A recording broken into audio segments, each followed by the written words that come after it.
నా అన్వేషణ అన్వేష్ నిజంగా తెలుగు శాటిలైట్ ఛానల్ అన్నింటిని కూడా బకరా చేశాడని కూడా చెప్పుకోవచ్చు. ఎందుకంటే నేను ఎప్పుడైతే అన్వేష్ యొక్క ఇన్‌స్టాగ్రామ్ ఛానల్ డిలీట్ అయ్యింది అని అన్ని న్యూస్ ఛానెల్‌లు చెబుతున్నాయో నేను నిజంగా దాన్ని నమ్మలేదు. ఎందుకంటే అంతకుముందే ఒక 15 డేస్ బ్యాక్ విరాట్ కోహ్లీ కూడా తన ఇన్‌స్టా అకౌంట్‌ను డౌన్ చేసుకొని ఫాలోవర్స్ అండ్ పోస్టులు అన్నీ కూడా జీరో చూపించేలాగా డౌన్ చేసుకోవడం జరిగింది కొన్ని రోజులు పర్సనల్ రీజన్స్‌తో.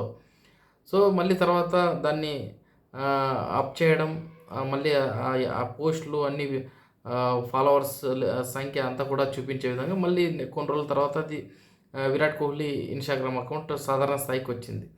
సో, ఇవన్నీ తెలుసు కాబట్టి ఈ అన్వేష్ గాడు ఏదో ఒక కాంట్రోవర్సీ క్రియేట్ చేయడానికి ఈ విధంగా ఇన్‌స్టాగ్రామ్ అకౌంట్‌ను డీయాక్టివేట్ చేసుకొని ఉంటాడు. సో, బట్ దాన్ని నమ్మి ఏదో ఒక కంటెంట్ క్రియేట్ చేయాలని న్యూస్ ఛానెల్‌లు అన్వేషణ అకౌంట్ అనేది డిలీట్ అయ్యింది. ఇన్‌స్టాగ్రామ్ అకౌంట్ డీయాక్టివేట్ చేయడం జరిగింది. సజ్జనార్ గారు కంప్లెయింట్ చేయడం వల్ల మెటాకు ఇన్‌స్టాగ్రామ్ అకౌంట్ డిలీట్ అయ్యింది అంటూ కూడా వాళ్ళ కంటెంట్ కోసం ఏదేదో రాసుకోవడం జరిగింది. పెద్ద పెద్ద satellite channel without fact checking.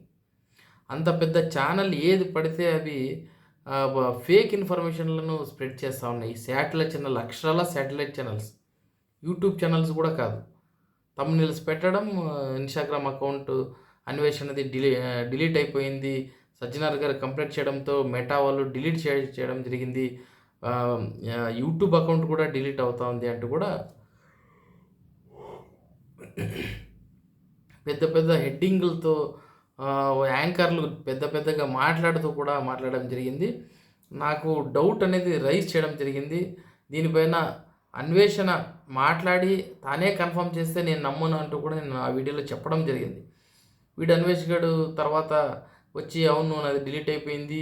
నా ఇన్‌స్టాగ్రామ్ ఫాలోవర్స్ వల్ల నాకేం ఉపయోగం లేదు. ఎందుకంటే నేను స్పాన్సర్‌షిప్ చేయను. అది ఇది అంటూ కూడా సొల్లు చెప్పాడు కాబట్టి ఇంకా వాడే చెప్తున్నాడు ఇన్‌స్టాగ్రామ్ అకౌంట్ డిలీట్ అయ్యిందేమో అని నేను కూడా అప్పుడు నమ్మడం జరిగింది. అయితే వాడు ఇన్ని రోజులకి మొన్నటి రోజు వచ్చి ఒక వీడియో చేయడం జరిగింది. ఏందంటే నేను తెలుగు శాటిలైట్ ఛానల్‌ని ఏ విధంగా బకరా చేశాను, ఎర్రి పప్పలను చేశాను చూడండి అంటూ ఒక విచిత్రమైన ఫేస్ ఎక్స్‌ప్రెషన్స్ పెడుతూ ఆ వీడియోని చూపిస్తూ పైశాచిక ఆనందం పొందడం జరిగింది ఆ వీడియోలో.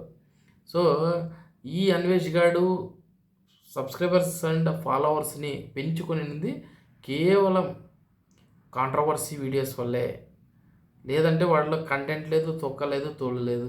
వాడు ఫారెన్‌కి పోయి వీడియోస్ చూపిస్తే ఎవడు చూసేవాడు?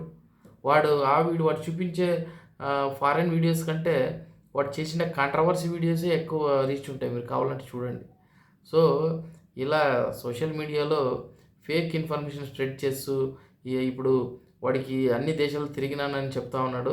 అన్నీ చూపించేసినానని చెప్తున్నాడు. సో, ఇప్పుడు కరెంట్ అఫైర్స్ టాపిక్ పైన పడ్డాడు. అంటే ఏజుడు వీళ్ళందరూ సక్సెస్ అవ్వడంతో తాను కూడా సక్సెస్ అవుతాడేమో అనుకొని నోటికొచ్చిందంతా ఫేక్ ఇన్ఫర్మేషన్ చెప్తా ఉన్నాడు.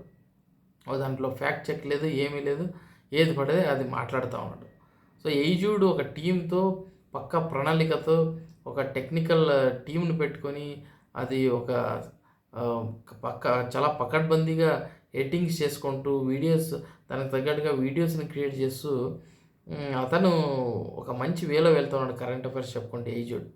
సో, ఈ వాడిని కాపీ కొడుతూ వీడు చెప్పేది పెద్ద వీడు చెప్తేనే అందరూ వింటారు. వీడు చెప్పేది వేదం అనేలాగా వీడు వీడియోస్ చేస్తే చూస్తారా అనుకున్నాడు. బట్ దానికి పెద్దగా రీచ్ లేదు. సో, ఈ విధంగా మళ్ళీ కాంట్రోవర్సీ వీడియోలు చేసి పబ్బం గడుపుకోవాలని చూస్తూ ఉన్నాడు ఈ అన్వేష్. సో, అందరూ బీ కేర్‌ఫుల్‌గా ఉండండి. ఇట్లాంటి వల్ల వీడియోస్ చూడడం వల్ల టైం వేస్ట్ కానీ ఏం ఉపయోగం లేదు.